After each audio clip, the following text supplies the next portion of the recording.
Hola y bienvenidos. Hoy vamos a sumergirnos en el análisis de una decisión de salud que es realmente importante, una que afecta a muchísimas personas. Se trata de cómo prevenir un ictus cuando se tiene fibrilación auricular. Y para ello tenemos una serie de documentos que nos presentan, bueno, fundamentalmente dos caminos muy distintos. Exacto.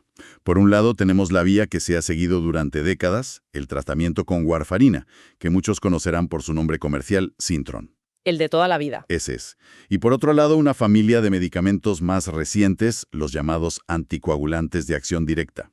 El objetivo hoy es desgranar qué implica realmente cada opción, cuáles son sus ventajas y sobre todo sus inconvenientes, y siempre basándonos en la información que se nos ha facilitado. Al final lo que buscamos es que quede todo un poco más claro, ¿no? Para que la conversación con el profesional médico sea lo más informada posible. Así que si te parece, vamos a empezar a desglosar todo esto. Cuando quieras.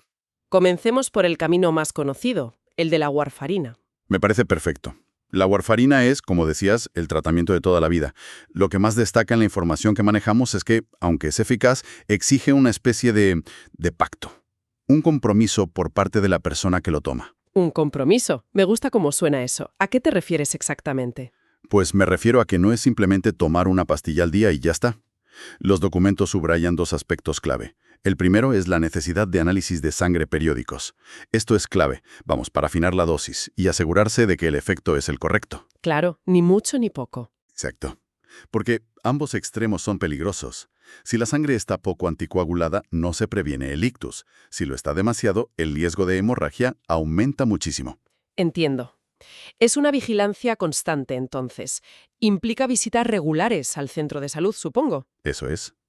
Y el segundo aspecto es la dieta. La warfarina interactúa con la vitamina K. Ah, la de las verduras de hoja verde, ¿verdad? Justo.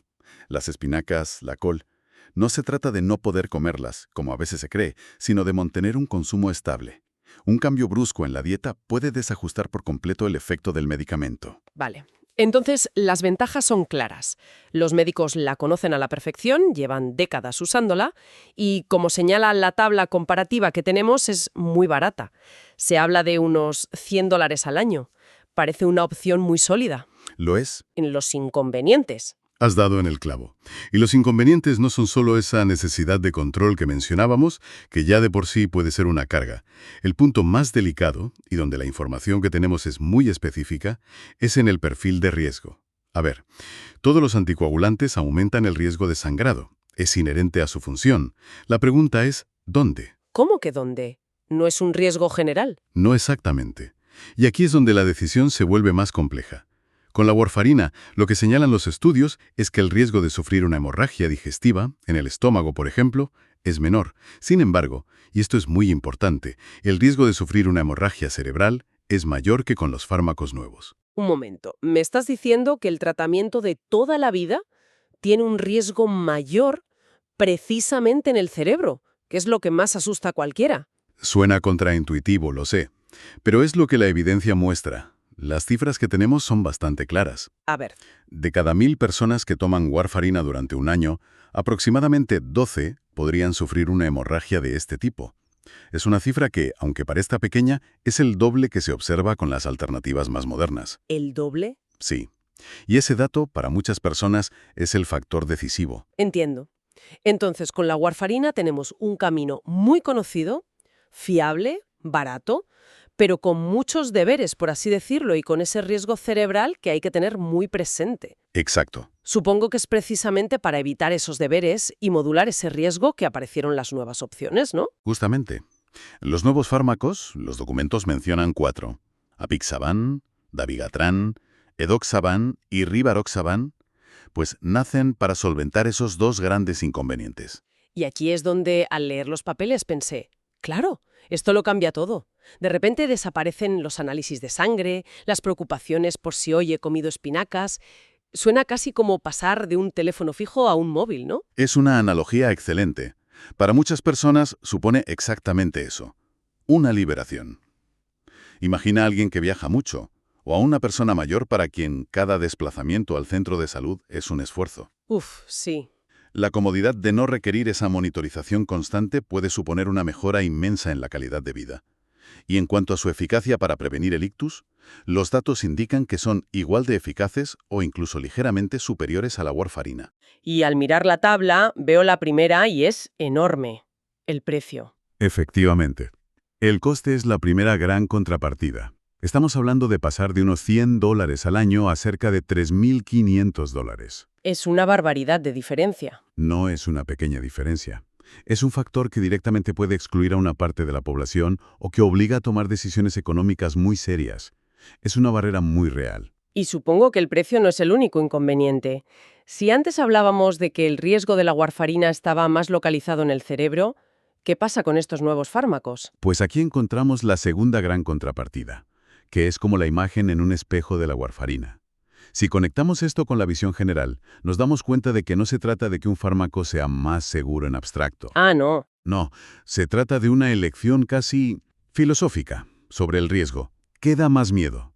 Explícate mejor. Con los nuevos fármacos, el dato potentísimo es que reducen a la mitad el riesgo de hemorragia cerebral, pasando de esas 12 personas por cada 1000 a unas 6. A la mitad. Es una reducción muy significativa. Muchísimo. Es la complicación más temida. Pero a cambio, aumentan el riesgo de sufrir una hemorragia en el estómago o en los intestinos. Es, literalmente, elegir qué tipo de riesgo se prefiere asumir. Vale, ahora lo veo mucho más claro. No es una cuestión de bueno o malo, sino de un balance de riesgos y beneficios muy personal. Entonces, si lo ponemos todo sobre la mesa, la decisión se reduce a una serie de intercambios. Exacto. Podemos resumirlo en varios puntos cruciales que se extraen de la documentación. El primero es la conveniencia, donde los nuevos fármacos ganan por goleada. Adiós a los controles. Eso es. El segundo es el coste, donde la balanza se inclina por completo hacia la warfarina, que es muchísimo más asequible. El tercero sería este perfil de riesgo del que hablamos. No es más o menos riesgo en total, sino dónde se localiza.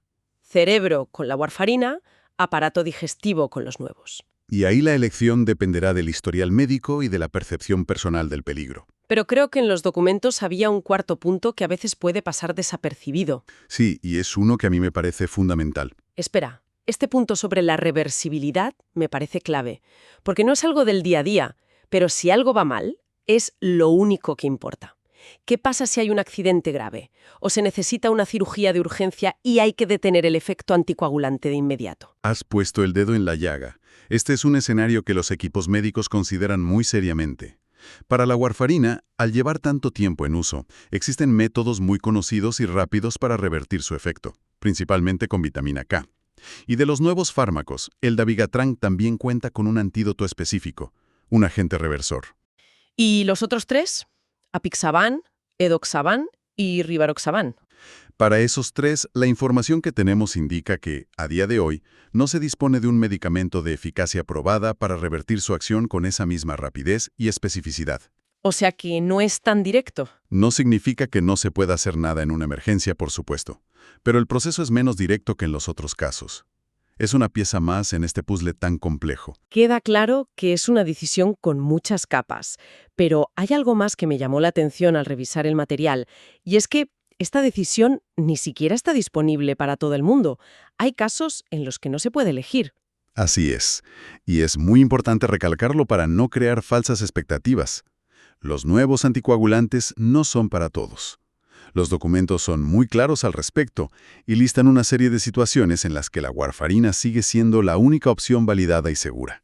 ¿Y cuáles son esas situaciones? Pues, principalmente, hablamos de personas que llevan válvulas cardíacas mecánicas, las artificiales, también personas con una enfermedad renal o hepática en estado grave, y finalmente, aquellas que tienen un tipo específico de enfermedad en las válvulas del corazón, como la estenosis mitral de origen reumático. ¿Entendido? En todos estos casos, la evidencia científica respalda únicamente el uso de la warfarina, por lo que la elección ni siquiera se plantea. Bien, creo que hemos cubierto todos los puntos.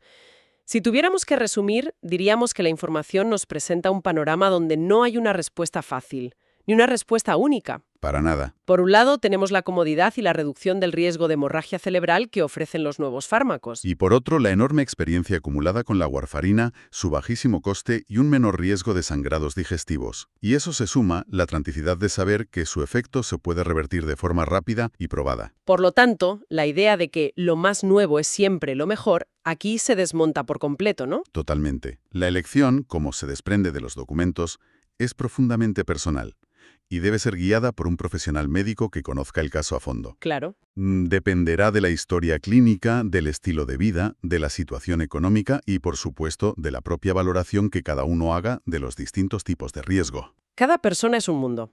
Exacto.